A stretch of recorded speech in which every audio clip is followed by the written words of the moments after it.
Saudara Wakil Ketua Komisi 3 DPR dari fraksi Partai Gerindra, Desmond Mahesa, digeruduk puluhan kader PDI Perjuangan saat berkunjung ke Kabupaten Purworejo, Jawa Tengah.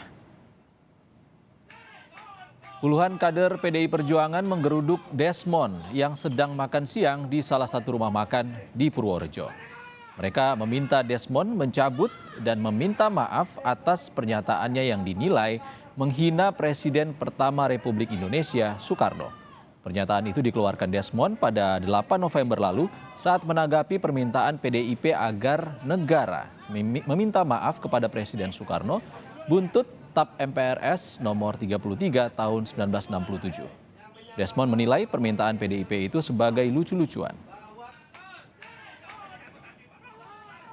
Setelah didesak kader PDIP, Desmond akhirnya mengakui dirinya salah dan meminta maaf. Desmond mengaku kurang siap saat diwawancara sehingga mengeluarkan kata-kata yang dinilai menghina Bung Karno. Kader PDIP pun menerima permintaan maaf Desmond dan membubarkan diri. Diulangi, Pak. Diulangi. Saya meminta maaf atas tidak berkenannya atas statement saya yang sepenuhnya bukan statement saya, karena itu adalah output dari tulisan wartawan. Maka kesalahan-kesalahan yang membuat keluarga besar PDIP kecewa, saya memohon maaf.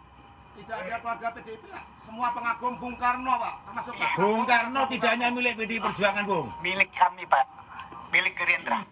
Sekjen PDI Perjuangan Hasto Kristianto menilai pernyataan Desmond Mahesa yang menyinggung Bung Karno sangat menyakiti bangsa Indonesia dan PDIP. Karena itu Hasto akan berkomunikasi dengan petinggi Gerindra agar Desmond diberi sanksi.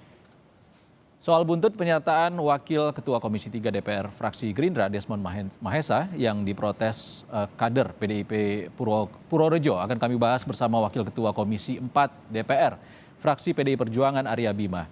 Selamat petang Pak Arya. Mas Bimo. Selamat petang. Selamat petang. Pak Desmond bilang pernyataan soal Bung Karno itu disalahartikan oleh wartawan. Tanggapan Anda seperti apa? Saya membaca statement Desmond di media online memang salah artikannya itu subjektivitas Desmond lah ya. Tapi persepsi publik sudah terframing dengan statementnya Desmond. Jadi saya melihat bahwa permintaan maaf Desmond itu sesuatu yang tentunya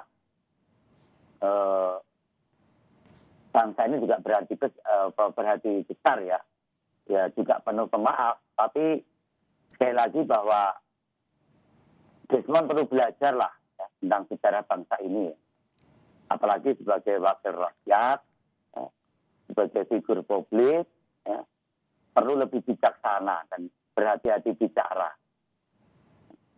Bukanlah ada pepatah bahwa mulutmu ada harimaumu. Karena persoalan ini bukan persoalan yang tidak ada bangunan hukum dan sejarah pembicaraan dari awal mengenai hal-hal yang terkait dengan TAP MPRS nomor 17 tahun 67. Yang mana proses daripada bangsa ini untuk lebih bisa terjadi rekonsiliasi ya, antara yang selalu membicarakan pro dan kontra mengenai Bung Karno, itu kemudian dapat segera tuntas. Dan bagaimana kerukunan segenap anak bangsa ini. Oke, Pak Bimo, kalau permintaan maaf Desmond, apakah sudah cukup untuk meredam respons ataupun reaksi daripada kader PDIP?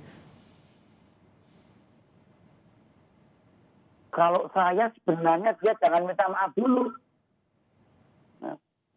Karena yang jadi persoalan adalah struktur berpikirnya Desmond. Desmond hanya minta maaf karena statementnya berakibat terhadap respon publik yang kecewa. Ya. Respon publiknya loh.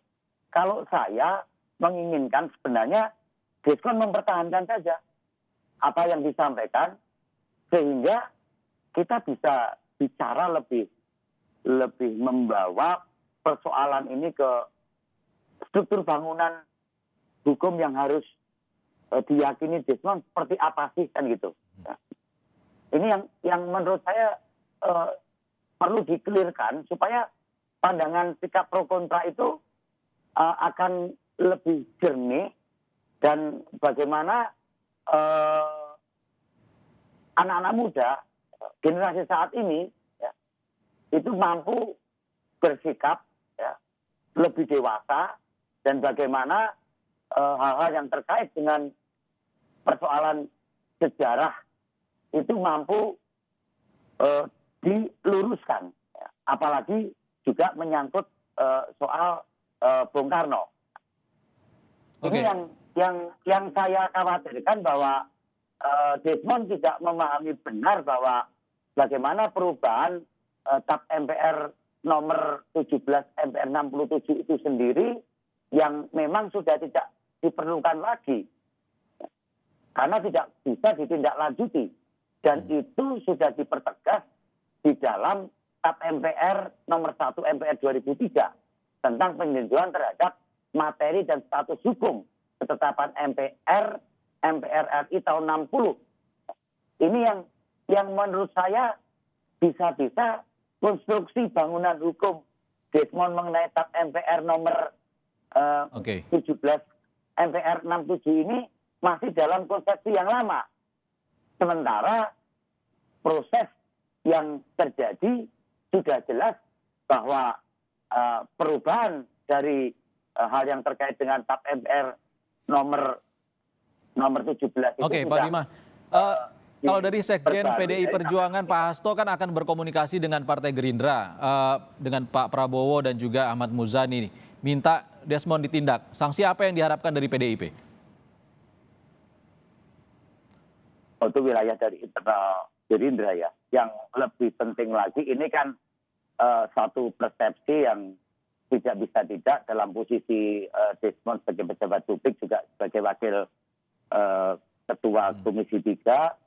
Kenapa hal yang terkait dengan TAP MPR nomor 1 tahun 2003 tentang status TAP MPR nomor 1767 itu sendiri yang sudah jelas tidak berlaku dan bagaimana dokumen hukum itu sudah tidak mengikat, artinya secara yuridis itu sudah selesai, sudah tidak ada lagi dan sudah tidak perlu lagi dan bagaimana negara menindaklanjuti mengenai hal tersebut. Pemberian rehabilitasi. Baik, Pak Bima, kita tunggu bagaimana hasil komunikasi dari Sekjen PDIP dengan pihak Partai Gerindra terkait kasus ini. Terima kasih Wakil Ketua Komisi 4 Fraksi PDI Perjuangan, Arya Bima sudah bergabung di Kompas Petang.